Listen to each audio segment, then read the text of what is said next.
नमस्कार। आज हम एक ऐसी कहानी पर बात करने वाले हैं जो अ, आज के ज़माने के प्यार, भरोसे और हाँ, टेक्नोलॉजी के जो खतरे हैं उनको सामने लाती है। ये कहानी है कृति और आकाश की। इनकी लव स्टोरी दिल्ली मेट्रो की भीड़ में शुरू हुई थी, लेकिन उसका अंत बहुत दुखद हुआ है। हमें ये जो जानकारी मिली है ये प्यार, धोखा और मौत, मेट्रो से जेल तक नाम के एक लेख के कुछ हिस्सों से मिली है। और ये अंश हमें उस दुनिया में ले जाते हैं जहां रोज की भागदौड़ है, रिश्ते बनते हैं, पर कभी-कभी ये जो डिजिटल दुनिया के अनदेखे खतरे हैं, वो रिश्तों को बिखेर देते हैं। जरा सोचिए, रोज की वही दौड़ती हुई मेट्रो, उसमें सफर करती कृति, एक आम सी लड़की, शांत सी, ऑफिस जा रही है, और वहीं वहीं उसकी नजरें मिलती हैं आकाश से। सुनने में ये मुलाकात तो बड़ी सामान्य लगती है ना, पर यहीं से एक ऐसी कहानी शुरू होती है जिसका मोड़ बहुत अप्रत्याशित है। हाँ, बिल्कुल। और ये कहानी सिर्फ कृति और आकाश की नहीं है, मुझे लगता है। ये उन कई सवालों को भी उठाती है जिनसे आज हम सब कहीं ना कहीं शायद जूझ रहे हैं कि कैसे एक सीधी साधी सी दिखने वाली प्रेम कहानी में शक, गलतफहमियां और फिर ये डिजिटल दुनिया के अंधेरे कोने, ये सब मिलकर एक बड़ी त्रासदी रच सकते हैं। तो चलिए इस पूरे मामले को थोड़ा और गहराई से देखते हैं, परत दर परत। बिल्कुल। तो कहानी का पहला पन्ना खुलता है दिल्ली मेट्रो के एक भरे हुए कोच में। आकाश नाम का एक नौजवान है। वो कृति को देखता है। लेख में जैसे लिखा है, वो उसे चुपके से देख रहा था, मतलब जैसे पहली नजर में ही वो दिल दे बैठा हो। कृति भी, वो भी ये महसूस करती है। पर बात वहीं रुक जाती है। नजरें मिली, हट गईं, जैसा कि होता है रोज की भीड़ में। लेकिन बात यहीं खत्म नहीं होती। कुछ दिनों बाद मेट्रो स्टेशन पर ही आकाश अनजाने में कृति से टकरा जाता है, भीड़ में। और तब माहौल थोड़ा गर्म हो जाता है। कृति गुस्से में पलटकर कहती है, देखते नहीं हो, अंधे हो क्या? आकाश चुप रहता है, शायद थोड़ा सकपका गया, सिर झुकाकर आगे बढ़ जाता है। ये दिलचस्प है कि शुरुआत ऐसी नोकझोंक से हुई। कई बार हम देखते हैं रोमांटिक कहानियों में इसे मीट क्यूट की तरह दिखाते हैं, जहां थोड़ी तकरार होती है फिर प्यार हो जाता है। पर यहाँ कृति का गुस्सा शायद थोड़ा थोड़ा ज्यादा तीखा था। अब ये कहना मुश्किल है कि यह सिर्फ उस पल की झुंझलाहट थी, या शायद आगे जो तनाव आने वाला था उसका एक हल्का सा इशारा कि कुछ ठीक नहीं था। सही कहा, बिल्कुल। खैर, 6 दिन बीत जाते हैं। किस्मत उन्हें फिर उसी मेट्रो कोच में मिला देती है। इस बार आकाश नजरें चुरा रहा है। शायद पिछली बार की डांट याद थी उसे। कृति उसे पहचान लेती है और उसे उसे अपनी पिछली बदतमीजी का एहसास होता है। वो एक हल्की सी मुस्कान के साथ आगे बढ़कर कहती है, सॉरी, उस दिन मैंने तुम्हें जरा ज्यादा ही सुना दिया था। आकाश भी मुस्कुरा देता है और बस यहीं से उनकी बातचीत का दरवाजा खुलता है। इसके बाद तो कहानी तेजी से आगे बढ़ती है। पहले थोड़ी हिचकिचाहट, फिर बातचीत। लेख बताता है कि जल्द ही फोन नंबर एक्सचेंज हुए। देर रात तक बातें होने लगी। वो सिलसिला शुरू हो गया। हफ्तों में ही दोस्ती गहरी हुई और फिर प्यार में बदल गई।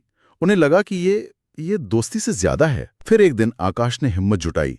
उसने कृति से अपने दिल की बात कही। लेख में उसके शब्द कुछ ऐसे दिए हैं, कृति, जिस दिन मैंने तुम्हें मेट्रो में देखा था ना, उसी दिन तुमसे प्यार हो गया था। पता नहीं कैसे कहूं, पर आज साफ कह रहा हूं, मैं तुम्हें 7 जन्मों तक प्यार करूंगा। आई लव यू। थोड़ा फिल्मी लगता है सुनने न पड़ो, पर शायद उस पल में उसकी भावनाएं वैसी ही थीं। हाँ, हो सकता है। कृति ये सुनकर पहले थोड़ा शरारती अंदाज में टाल देती है। कहती है, मैंने ऐसा कभी सोचा नहीं था, सोचकर बताती हूं। लेकिन उसी रात जब आकाश उसे मैसेज करता है, तो क्या सोचा? कृति का जवाब आता है, मैं तो मजाक कर रही थी। जब से तुमसे बातें शुरू हुई, मुझे लगा कि मेरी अधूरी सी जिंदगी में कोई आ गया है। मैं भी तुमसे प्यार करती हूं। I love you too. लेख के मुताबिक उस रात वो दोनों सुबह 5 बजे तक बातें करते रहे। उनका रिश्ता अब एक नए मोड़ पर था। यहाँ तक तो कहानी बिल्कुल एक आम प्रेम कहानी जैसी ही लगती है ना? मुलाकात हुई, थोड़ी तकरार, फिर दोस्ती और फिर प्यार का इजहार। और इस टेक्नोलॉजी जैसे फोन कॉल्स है, मैसेजिंग है, उसने उनके रिश्ते को तेजी से आगे बढ़ाने में मदद भी की। ये आज के दौर के रिश्तों का एक बहुत बहुत आम पहलू है। बिल्कुल। और इसके बाद शुरू होता है डेटिंग का दौर। फिल्में देखना, डिनर पर जाना, लॉन्ग ड्राइव, शहर की सड़कों पर। उनके रिश्ते में सब ठीक चल रहा था। हाँ, बीच बीच में वो छोटी मोटी नोकझोंक, रूठना मनाना, वो सब भी होता था, जैसा कि ज्यादातर रिश्तों में होता ही है। लेकिन फिर कहानी में पहला गंभीर मोड़ आता है। रिश्ते में शक की पहली दरार। वो तब पड़ती है जब कृति को आकाश का अपने ऑफिस के कलीग नेहा उससे बात करना पसंद नहीं आता है। लेख में ये साफ लिखा है कि आकाश और नेहा के बीच सिर्फ काम की बातें होती थी, लेकिन कृति को ये बर्दाश्त नहीं था। उसे लगता था कि आकाश उसे नज़रअंदाज कर रहा है या शायद कुछ छिपा रहा है। इसी बात पर दोनों में बड़ा झगड़ा हो जाता है, इतना कि 2 दिन तक उनकी बातचीत बंद रहती है। ये देखने में शायद छोटी बात लगे, पर इसने रिश्ते में वो असुरक्षा और शक का बीज बो दिया था। हाँ, और यहीं पे रिश्ते की जो नींव है उसकी परख होती है। कृति का नेहा से बातचीत पर ऐतराज जताना, भले ही वो काम से जुड़ी हो, ये एक तरह की असुरक्षा दिखाता है, या कह लीजिए थोड़ी पोजेसिवनेस। और दूसरी तरफ आकाश का तुरंत मान जाना और आगे बात न करने का वादा करना, ये दिखाता है कि शायद वो बस झगड़े से बचना चाह रहा था, बजाय इसके कि वो कृति को समझाता या उसके शक को दूर करने की कोशिश करता। झगड़ा तो सुलझ गया, पर यह बस एक वादे पर टिका था, कोई गहरी आपसी समझ पर नहीं। और ये पैटर्न अक्सर रिश्तों में बाद में बड़ी मुश्किलों को जन्म देता है। और ये पैटर्न ये वाकई खतरनाक साबित हुआ। तीसरे दिन आकाश वीडियो कॉल करता है। पहले तो कॉल पर फिर से बहस होती है, लेकिन फिर आकाश हाथ जोड़कर कहता है, ठीक है बाबा, मान गया, आज के बाद नेहा से कोई बात नहीं करूंगा, पक्का वादा। कृति भी थोड़ा नखरा दिखाते हुए मान जाती है, कहती है ठीक है। झगड़ा सुलझने के बाद माहौल थोड़ा हल्का होता है, बात रोमांस की तरफ मुड़ जाती है और उसी वीडियो कॉल पर दोनों थोड़े अंतरंग हो जाते हैं। लेख के अनुसार आकाश जिद करता है और कृति वीडियो कॉल पर ही कपड़े उतारना शुरू कर देती है। ये उनका निजी पल था, भरोसे का पल था, लेकिन उन्हें इस बात का जरा भी अंदाजा नहीं था कि उनकी ये निजी बातचीत, उनका ये अंतरंग पल कहीं और रिकॉर्ड हो रहा है। लेख में साफ लिखा है, बिना ये जाने कि एक हैकर उनकी कॉल रिकॉर्ड कर रहा है, वो इस खतरे से पूरी तरह अनजान थे। और यहीं पर टेक्नोलॉजी का वो स्याह पहलू सामने आता है, जिसके बारे में हम अक्सर सुनते तो हैं पर सोचते हैं कि ये हमारे साथ नहीं होगा। Video call hacking. अब ये कैसे हुआ, लेख इसकी तकनीकी बारीकियों में नहीं जाता। क्या उनके फोन में कोई मैलवेयर था, या वो किसी असुरक्षित वाईफाई नेटवर्क पर थे, या जिस वीडियो कॉलिंग ऐप का वो इस्तेमाल कर रहे थे उसमें कोई सुरक्षा की चूक थी, हमें नहीं पता। लेकिन ये घटना चीख चीख कर कहती है कि हमारी डिजिटल प्राइवेसी कितनी नाजुक है। एंड टू एंड इंक्रिप्शन के दावों के बावजूद निजी पलों का इस तरह रिकॉर्ड हो जाना एक भयानक सच्चाई है। ये एक पल की चूक, या कहें कि एक बाहरी आपराधिक हरकत, उनकी जिंदगी तबाह करने वाली थी। बिल्कुल, और इसका असर दिखने में ज्यादा वक्त नहीं लगा। ठीक 2 दिन बाद कृति रोज की तरह अपने ऑफिस जा रही थी। रास्ते में कुछ लड़के उसे देखकर भद्दे इशारे करते हैं और फप्तियां कसते हैं, अरे हमें भी लाइव शो दिखा दो। कृति चौंक जाती है, उसे कुछ समझ नहीं आता कि ये लोग क्या कह रहे हैं, क्यों कह रहे हैं। वो परेशान होकर आगे बढ़ती है, तभी उसकी एक दोस्त उसे मिलती है। वो दोस्त थोड़ा हिचकिचाते हुए उसे अपने मोबाइल फोन पर कुछ दिखाती है, और वो वही वीडियो था, कृति और आकाश के उस वीडियो कॉल के अंतरंग पलों का। वो वीडियो अब वायरल हो चुका था। कृति के तो पैरों तले जमीन खिसक जाती है, उसके होश उड़ जाते हैं। कल्पना करना भी मुश्किल है कि उस वक्त कृति पर क्या बीती होगी। एक निजी पल जो भरोसे पर आधारित था, अब सरेआम तमाशा बन चुका था। ये सिर्फ वीडियो का लीक होना नहीं था, ये उसकी इज्जत पर, उसकी गरिमा पर सीधा हमला था। डिजिटल दुनिया में हुई घटना का भयानक असर अब उसकी असल जिंदगी पर पड़ रहा था। सामाजिक कलंक, शर्मिंदगी, लोगों की वो घूरती निगाहें, इस एक घटना ने कहानी का रुख पूरी तरह से बदल दिया, और जो थोड़ा बहुत भरोसा बचा भी था उसे भी शायद चकनाचूर कर दिया। कृति सदमे में, शर्म में और भयानक गुस्से की हालत में सीधा घर भागती है। वो तुरंत आकाश को फोन लगाती है। जैसे आकाश फोन उठाता है, कृति का गुस्सा फूट पड़ता है। वो चीखते हुए कहती है, और वीडियो बनानी है तो बता, मैं फिर कपड़े उतार कर दिखा दूं तुझे।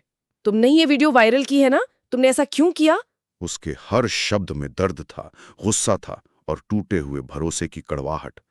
आकाश ही सुनकर एकदम सन्न रह जाता है। वो पूरी तरह से इनकार करता है, कहता है, कृति ये तुम क्या कह रही हो, कौन सा वीडियो, मुझे तो कुछ पता ही नहीं है, मैंने ऐसा कुछ नहीं किया। लेकिन कृति सुनने को तैयार ही नहीं थी। उसका भरोसा पूरी तरह टूट चुका था। उसके लिए इस वीडियो को लीक करने वाला सिर्फ और सिर्फ आकाश ही हो सकता था। शक ने भरोसे की जगह ले ली थी और अब किसी और सफाई की कोई गुंजाइश ही नहीं बची थी। और ये भरोसे का टूटना, यही इस कहानी का सबसे दुखद मोड़ है मेरे ख्याल से। कृति ने तुरंत एक निष्कर्ष निकाल लिया और आकाश पर आरोप लगा दिया। उसने इस संभावना पर शायद विचार ही नहीं किया कि कोई तीसरा व्यक्ति, जैसे कि वो हैकर जिसका जिक्र लेख में है, वो इसके पीछे हो सकता है। यहाँ शायद एक तरह का कॉग्निटिव बायस भी काम कर रहा होता है। जब कुछ बुरा होता है तो हमारा शक अक्सर सबसे करीबी इंसान पर ही जाता है, खासकर अगर रिश्ते में पहले से थोड़ी असुरक्षा या तनाव रहा हो।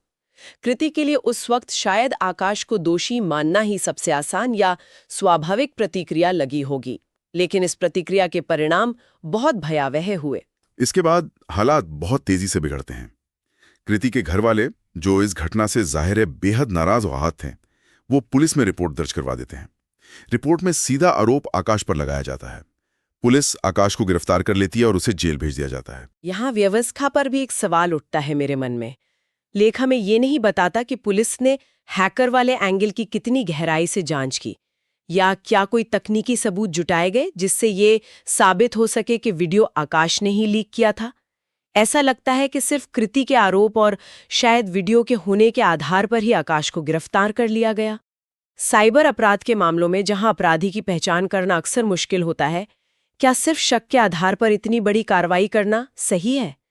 स्रोत इस पर खामोश है, लेकिन ये साफ है कि भरोसे के टूटने का असर सिर्फ उनके रिश्ते पर नहीं पड़ा, बल्कि आकाश की आज़ादी और उसके पूरे भविष्य पर पड़ा। उधर कृति वो गहरे सदमे और डिप्रेशन में चली जाती है। वीडियो वायरल होने के बाद उसका घर से निकलना मुश्किल हो जाता है। जहां भी जाती उसे लगता लोग उसी के बारे में बात कर रहे हैं, उसे घूर रहे हैं। लोगों की फप्तियां, कानाफूसी, समाज का लांछन, वो उसे अंदर ही अंदर खाया जा रहा था। वो शर्म और अपमान के बोझ को और बर्दाश्त नहीं कर पाई। लेख के अनुसार एक दिन उसने खुद को कमरे में बंद किया और पंखे से लटककर अपनी जान दे दी। मेट्रो में शुरू हुई एक प्रेम कहानी का अंत इस खौफनाक तरीके से हुआ। लेकिन ये त्रासदी यहीं नहीं रुकी। जब जेल में बंद आकाश को कृति की मौत की खबर मिलती है तो उसकी दुनिया भी उजड़ जाती है। वो पूरी तरह टूट जाता है। शायद उसे इस बात का गहरा सदमा लगा कि जिस लड़की से वो इतना प्यार करता था, उसने उस पर भरोसा नहीं किया और अब वो इस दुनिया में ही नहीं रही। लेख में उसके कुछ आखिरी शब्द दर्ज हैं जो उसने शायद अपने आप से या किसी और से कहे होंगे। जिस लड़की के लिए मैं सब कुछ कर सकता था, उसने मुझ पर भरोसा ही नहीं किया। उस खबर के कुछ ही समय बाद आंखों में आंसू, दिल में हताशा और शायद अपनी बेगुनाही साबित न कर पाने की बेबसी लिए आकाश ने भी जेल की अपनी कोठरी में आत्महत्या कर ली। एक प्रेम कहानी जो मेट्रो की भीड़ में शुरू हुई थी, 2 मौतों के साथ खत्म हो गई। तो ये थी कृति और आकाश की कहानी। मेट्रो में शुरू हुआ प्यार, फिर शक की दरार, एक साइबर अपराध का शिकार होना, भरोसे का टूटना और उसका बेहद दर्दनाक अंत। कैसे एक अनदेखी हैकर की हरकत, आपसी शक और सामाजिक दबाव ने मिलकर 2 जिंदगियां छीन ली। ये वाकई झकझोर देने वाला है और कई अहम सवाल खड़े करता है।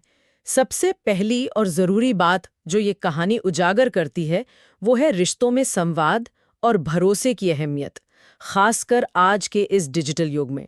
अगर कृति और आकाश के बीच भरोसा ज्यादा मजबूत होता, या अगर उन्होंने उस मुश्किल घड़ी में एक दूसरे पर आरोप लगाने की बजाय सच जानने की कोशिश की होती, तो शायद अंत कुछ और होता। दूसरी बात, ये कहानी दिखाती है कि शक और सामाजिक दबाव ये मिलकर कितने विनाशकारी हो सकते हैं। कृति का शक, भले ही वो गलत इंसान पर था, और फिर समाज का उस पर डाला गया वो शर्मिंदगी का बोझ उसे मौत तक ले गया। और फिर उसी मौत के सदमे और शायद झूठे आरोप की पीड़ा ने आकाश की जान ले ली। लेख साफ कहता है कि वीडियो एक हैकर ने रिकॉर्ड किया था, लेकिन शक आकाश पर गया और भरोसा इस हद तक टूट गया कि सच सामने आने का कोई रास्ता ही नहीं बचा। ये वाकई सोचने वाली बात है। टेक्नोलॉजी ने जहां हमें जोड़ा है, वहीं इसने रिश्तों में एक नई तरह की जटिलता और जोखिम भी पैदा कर दिए हैं। बिल्कुल। और यहीं से वो बड़ा सवाल उठता है जी। जिसके बारे में हम सबको सोचने की जरूरत है कि इस डिजिटल दुनिया में जहां हमारी निजी जिंदगी के पल भर में सार्वजनिक हो जाने का खतरा है, हम अपने रिश्तों में भरोसे को कैसे बनाए रख सकते हैं, उसे कैसे मजबूत कर सकते हैं। क्या हमें अपनी डिजिटल आदतों को लेकर, अपनी ऑनलाइन सुरक्षा को लेकर और ज्यादा सतर्क होने की जरूरत है? और शायद सबसे महत्वपूर्ण सवाल ये है कि जब कभी भरोसा डगमगाता है, खासकर जब कोई डिजिटल सबूत सामने आता है जो किसी अपने पर ही उंगली उठा रहा हो, तो क्या हमें तुरंत निष्कर्ष पर पहुंच जाना चाहिए, या फिर हमें रुककर सच जानने की हर संभव कोशिश करनी चाहिए, भले ही वो कितना भी मुश्किल क्यों ना लगे? कृति और आकाश की कहानी अपने पीछे ये सवाल छोड़ जाती है, जिनका कोई आसान जवाब नहीं है, पर ये हमें अपनी जिंदगी, अपने रिश्तों और हाँ, इस डिजिटल दुनिया में अपनी मौजूदगी के बारे में गहराई से सोचने पर जरूर मजबूर करते हैं।